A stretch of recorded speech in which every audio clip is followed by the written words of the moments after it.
Saudara pemimpin perempuan dalam Perjanjian Baru, yang pertama adalah Maria, Ibu Yesus.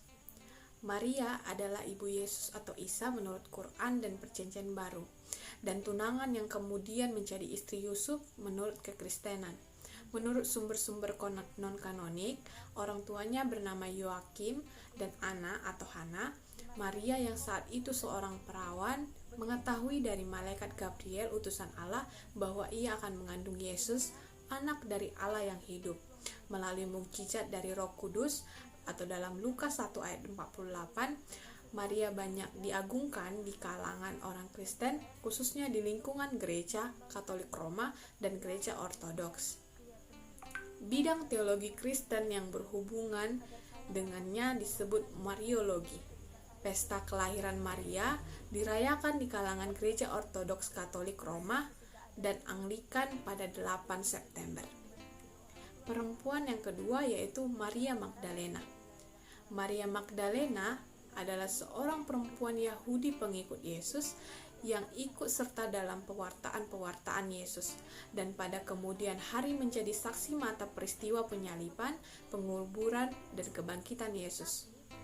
Mungkin sekali ia dijuluki Magdalena karena berasal dari Magdala, kota nelayan di tepi barat Danau Galilea.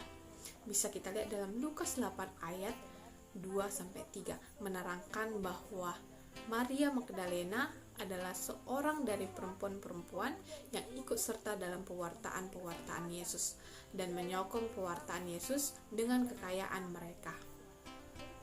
Nats yang sama juga menerangkan bahwa Yesus mengusir 7 roh jahat dari dalam diri Magdalena.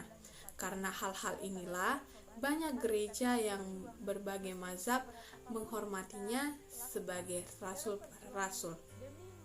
Perempuan yang ketiga yaitu Marta dan Maria Betania. Marta adalah tokoh dalam Alkitab Perjanjian Baru yang mempunyai kedekatan dengan Yesus. Marta adalah saudari Maria dan Lazarus. Ketiga bersaudara ini adalah pengikut Yesus. Dalam kisah tentang Maria dan Marta, Yesus dianggap mempunyai murid perempuan. Di antaranya adalah mereka itu. Kisah tersebut terdapat dalam Injil Lukas 10 ayat 38-42. Marta adalah seorang yang lebih dominan dalam setiap pertemuan. Dia juga lebih aktif jika dibanding dengan saudarinya Maria. Hal ini sama digambarkan dalam Injil Lukas dan Injil Yohanes. Dalam kajian teologis, kisah pertemuan Yesus dengan Marta dan Maria mencerminkan sebuah pelayanan dan hal yang lebih hal mendengar. Marta digambarkan lebih sibuk dengan dirinya sendiri, tetapi Maria dipuji Yesus karena duduk dan mendengarkan pengajarannya. Marta memang memiliki iman yang besar tetapi kurang menyerahkan diri dan eksistensinya secara total kepada Allah. Perempuan yang keempat, Hana Nabiah. Anna atau Nabiah Hana adalah seorang tokoh Alkitab yang hanya disebutkan di dalam Injil Lukas. Menurut Injil Lukas, ia adalah seorang nabiah yang menubuatkan tentang Yesus di Bait Allah di Yerusalem. Ia muncul dalam Lukas 2 ayat 36-38 dalam cerita penyerahan Yesus di Bait Suci. Latar belakang Hana hanya dicatat dalam 3 ayat di Injil Lukas, yaitu Hana adalah seorang nabiah berusia 84 tahun, putri dari Fanuel dari suku Asyer, janda setelah 7 tahun pernikahan atau nama suaminya tidak disebutkan. Seorang Yahudi yang saleh dan tidak pernah meninggalkan bait Allah, dan siang malam beribadah dengan berpuasa dan berdoa. Ketika bayi Yesus dibawa oleh Yusuf dan Maria ke bait Allah untuk diserahkan sesuai aturan hukum Taurat untuk anak sulung, Hana hadir di sana menyambut bayi itu dan menceritakan kepada orang-orang lain mengenainya. Arti kata Hana dalam bahasa Ibrani kasih karunia. Hana adalah orang yang melayani Allah. Lukas 2 ayat 37b. Dia berbicara tentang Yesus atau dalam Lukas 2 ayat 38. Walaupun ia sudah tua, namun semangat pelayanannya begitu berkobar. Kita perlu belajar dari kisah Hana. Kepuasan bukan hanya tentang harta, energi, dan usia, namun kepuasan yang signifikan adalah diukur dengan seberapa terbuka kita melayani Tuhan dan membagikannya dengan orang lain. Perempuan yang kelima, Dorcas Tabita. Dorcas atau dalam Yunani, dalam bahasa Aram disebut Tabita, adalah salah satu tokoh perempuan. Dalam kitab Kisah Para Rasul, ia membuat pakaian bagi orang-orang miskin, berbuat baik, dan memberi sedekah.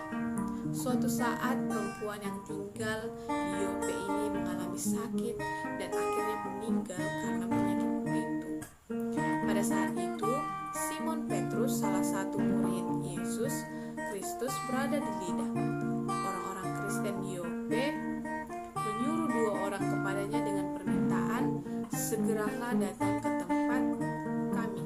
Setelah sampai di sana, ia dibawa ke ruang atas, dan semua janda datang berdiri dekatnya dan sambil menangis mereka menunjukkan kepadanya semua baju dan pakaian yang dibuat Dorcas waktu ia masih hidup. Petrus berlutut dan berdoa, lalu berpaling ke mayat perempuan itu dan berkata, "Tabita, bangkitlah." Lalu Tabita membuka matanya, dan ketika melihat Petrus, ia bangun lalu duduk. Kisah Dorcas dapat kita baca dalam Kisah Para Rasul 9 ayat 36 sampai 42. Dia memiliki keterampilan menjahit, dan hanya Dorcas yang mengikut Yesus. Ciri khas yang menonjol dari sifat Dorcas adalah mewujudkan imannya dalam bentuk pelayanan yang total. Contohnya, ia menjahit baju untuk para janda yang miskin. Perempuan selanjutnya yang keenam adalah Priscilla. Nama perempuan ini disebutkan 7 kali di dalam Alkitab, 2 kali di surat Rasul Paulus, beberapa kali di dalam Kisah Para Rasul, dan 1 kali di dalam kitab Timotius. Pasangan Priscilla dan Aquila merupakan penginjil keliling dan pemimpin gereja di jemaat-jemaat yang didirikan Paulus. Dalam surat Paulus kepada jemaat Korintus yang ditulis ketika ia berada di Efesus, disebutkan bahwa Aquila dan Priscilla juga ikut pindah ke Efesus. Di kota itu, Priscilla juga bekerja mengurus jemaat dan keluarganya. Dalam komentarnya yang ditulis dalam kitab Roma, Paulus menyebutkan Priscilla sebagai pemimpin gereja yang cukup baik, karena disebut bersama paling banyak di Alkitab. Mereka dinamakan pasangan paling populer di kalangan orang Kristen. Menurut catatan Kisah Para Rasul, mereka mengkoreksi ajaran iman Apolos, salah satu pengkhotbah penting pada zaman itu. Yang ketujuh adalah kepemimpinan Phoebe. Dalam bahasa Yunani disebut Phoebe, dalam bahasa Inggris Phoebe atau Phoebe, artinya bersinar-sinar. Seorang diaken perempuan yang melayani jemaat gereja di Kenkrea, seperti tertulis dalam surat Rasul Paulus kepada jemaat di Roma di pasal yang ke-16. Phoebe adalah membawa surat itu dari Korintus, tempat Paulus membuat surat ke Roma. Istilah prostatis, pelindung atau pemberi bantuan. Di ayat yang Roma pasal yang ke-16 ayat yang kedua menunjukkan bahwa ia merupakan salah satu penyantun gereja dan pelayanan Paulus. Catatan mengenai jabatan Phoebe ini menarik perhatian karena menunjukkan bahwa perempuan dapat menjabat sebagai diaken pada zaman gereja mula-mula. Phoebe diperingati dalam gereja Lutheran Evangelikal di Amerika dan gereja Episkopal di Amerika Serikat pada tahun 27 Januari tanggal 25 Oktober dalam gereja Lutheran Sinode Missouri. Di gereja Katolik Roma diperingati setiap tanggal 3 September. Yang ke-8 Elizabeth adalah nama seorang perempuan Yahudi yang disebut dalam Alkitab Kristen dalam Perjanjian Baru, yaitu dalam Injil Lukas. Elizabeth adalah istri dari seorang imam yang bernama Zakaria. Keduanya adalah keturunan Harun, tinggal di sebuah kota di daerah Yudea. Lama dalam perkawinan itu mereka tidak mempunyai anak, sebab Elizabeth mandul, dan keduanya telah lanjut umurnya. Namun, atas anugerah Tuhan, ia memperoleh seorang putra pada masa tuanya. Hal itu terjadi setelah malaikat Gabriel menampakkan diri kepada Zakaria ketika bertugas di bait suci dan berkata kepadanya, "Jangan takut, hai Zakaria, sebab doamu telah dikabulkan dan Elizabeth, istrimu akan melahirkan seorang anak laki-laki bagimu, dan harus engkau menamai dia Yohanes. Yohanes Pembaptis adalah sahabat Yesus, dan dia yang membaptis Yesus." Yang kesembilan, Yohana, Suasana, Salome, dan Maria ibu Yakobus. Yohana dalam bahasa Yunani, Ioanna dalam bahasa Inggris Joanna, artinya kemurahan atau anugerah dari Yahweh. Adalah istri Kuja yang bekerja sebagai bendahara Raja Herodes. Raja Tetrak, Galilea adalah salah satu dari perempuan murid Yesus Kristus yang mengikuti Yesus berkeliling mengajar di kota-kota Galilea. Susana dalam bahasa Inggris Susanna adalah salah satu dari perempuan yang mengikuti Yesus Kristus berkeliling mengajar dari kota-kota di Galilea. Yang ketiga adalah Salome. Dalam bahasa Ibrani Selomit, variasi nama Ibrani Sulamit, Salomsion atau Slomjion. Dalam bahasa Inggris Salome adalah salah satu dari perempuan yang mengikuti Yesus Kristus dari Galilea, terutama dicatat namanya saat hadir dalam penyalipan Yesus dan mempersiapkan untuk memberi rempah-rempah menurut Injil Markus dalam Perjanjian Baru di Alkitab Kristen. Maria ibu Yakobus adalah salah satu wanita yang datang ke makam Yesus setelah ia dimakamkan. Dapat kita lihat dalam Matius 27 ayat yang ke-56, menyebut Maria ibu Yakobus dan Yusuf menyaksikan penyalipan dari jauh. Sementara Markus 15 ayat 40 menyebutnya Maria ibu Yakobus muda dan Yoses. Dalam Injil Markus dikatakan ada juga beberapa perempuan yang melihat dari jauh, di antaranya Maria Magdalena, Maria ibu Yakobus muda, dan Yoses serta Salome. Mereka semuanya telah mengikuti Yesus dan melayaninya waktu ia di Galilea. Setelah lewat hari Sabat, Maria Magdalena dan Maria ibu Yakobus serta Salome membeli rempah-rempah untuk pergi ke kubur dan meminyaki Yesus. Yang selanjutnya adalah yang ke-10, Eunike dan Lois. Menurut Perjanjian Baru, Eunike adalah ibu dari Timoteus. Lahir dalam imam Yahudi, ia dan ibunya Lois masuk agama Kristen. Ia hanya disebut dalam 2 Timoteus 1 ayat yang ke-5, di mana penulis berkata kepada Timoteus, "Sebab aku teringat akan imanmu yang tulus dan ikhlas, yaitu imam yang pertama-tama hidup di dalam nenek moyangmu Lois dan di dalam ibumu Eunike, dan yang aku yakin hidup juga di dalam dirimu." Beberapa komentator juga menghubungkan Eunike dengan 2 Timoteus 3 ayat yang ke-15, di mana Timoteus diingatkan akan, "Ingatlah juga bahwa dari kecil engkau sudah mengenal kitab suci." Contohnya Albert Barnes berkata, "Ibu Timoteus adalah ahli Ibrani dan menghormatinya sebagai salah satu tugas agamanya untuk melatih putranya dalam pengetahuan cermat akan firman Allah." Dalam kepemimpinan perempuan dalam Perjanjian Baru ada 9. Yang pertama yang perlu kita pegang, 1, pemimpin yang panutan. Perempuan hendaklah menjadi panutan bagi orang lain, mau diajar dan tunduk kepada Yesus Kristus sebagai Tuhan serta setia kepada perkara-perkara Tuhan. 1 Korintus 7 ayat 32-35. Maria ibu Yesus sebagai contoh perempuan yang menjadi panutan yang setia kepada perkara Tuhan. Yang selanjutnya adalah pemimpin yang empati. Rasa empati yaitu sikap penuh perhatian, kepedulian, dan dapat diandalkan sangatlah diperlukan sebagai perempuan yang menjadi pemimpin. Dalam Roma 16 ayat 1-2, sikap empati Dorcas Tabita yang membuat pakaian dan memberi sedekah orang-orang miskin di daerahnya patut diteladani. Yang ketiga adalah pemimpin yang rela berkorban. Sikap rela berkorban dalam pelayanan sebagai pemimpin adalah sangat penting, terlebih untuk pemimpin perempuan. Roma 16 ayat 3.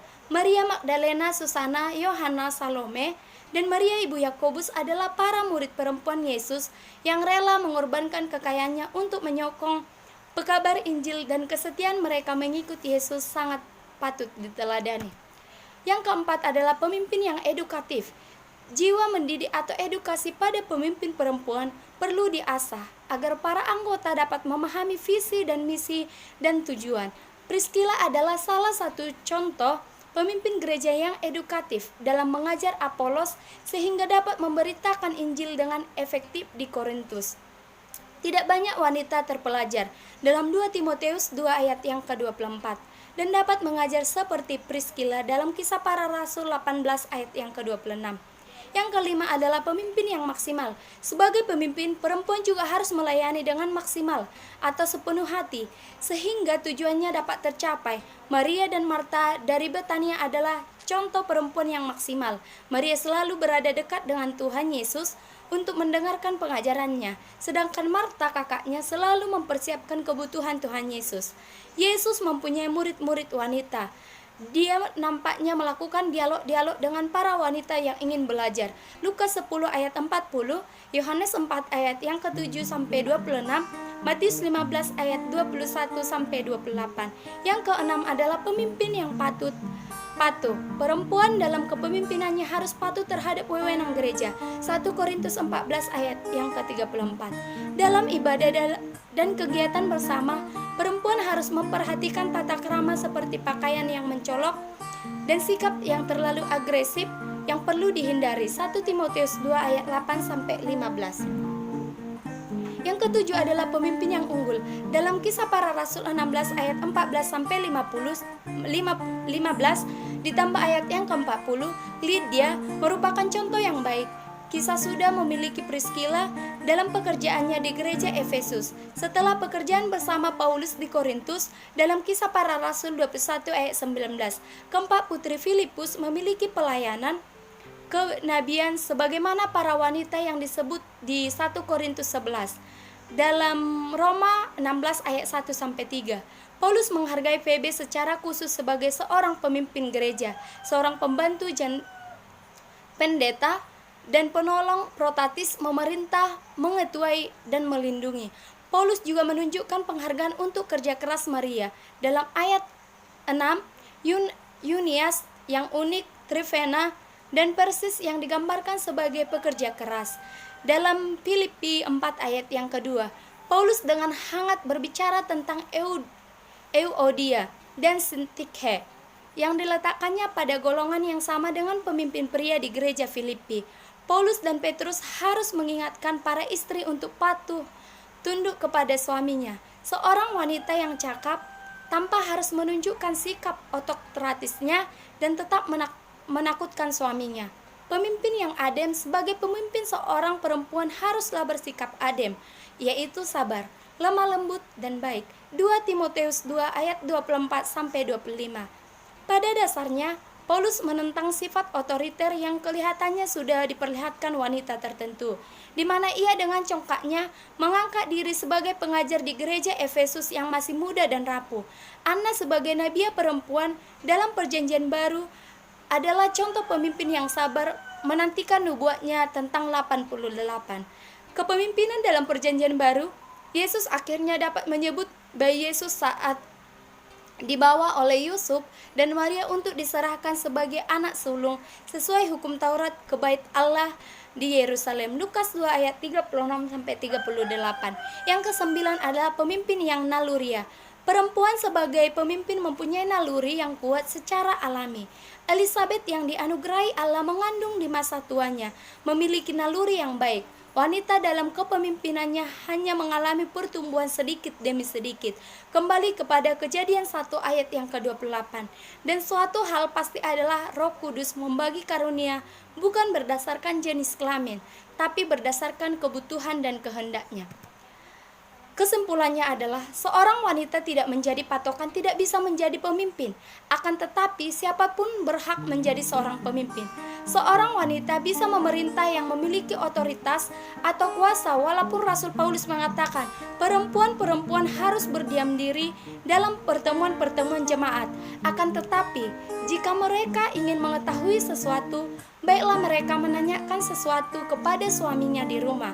1 Korintus 14 ayat 34 sampai 35. Walaupun Paulus tidak mengizinkan wanita memimpin atas pria, sebaliknya wanita harus tunduk kepada kepemimpinan pria.